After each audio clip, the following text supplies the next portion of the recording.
Même.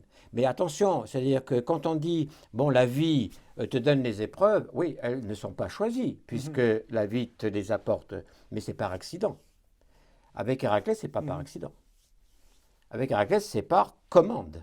mhm, C'est-à-dire, voilà, maintenant tu vas faire ça, et maintenant tu vas faire ceci, et maintenant tu vas faire mhm, cela. Et c'est pédagogique. C'est-à-dire les 12 travaux, d'abord, premièrement, les 12 travaux d'Héraclès, il les réussit tous.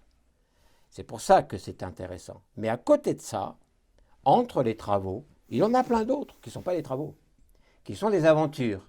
Et ces aventures, au fur et à mesure que se développent les 12 travaux d'Héraclès, sont là un peu comme des épisodes qui montrent encore où en est sa faiblesse. mhm.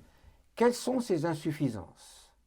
Parce que ce qu'il faut, c'est évidemment pouvoir travailler sur les insuffisances, sur ce qui me manque. On dira sur les défauts, ce qui me manque, non, etc.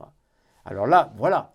Mais comme il est fils de Zeus, comme il a cette conscience spirituelle qui peut donc l'éclairer et le guider, et qu'il a la force qui en résulte, qui est un élan spirituel. Pour ça, c'est l'esprit, c'est pas un nuage là.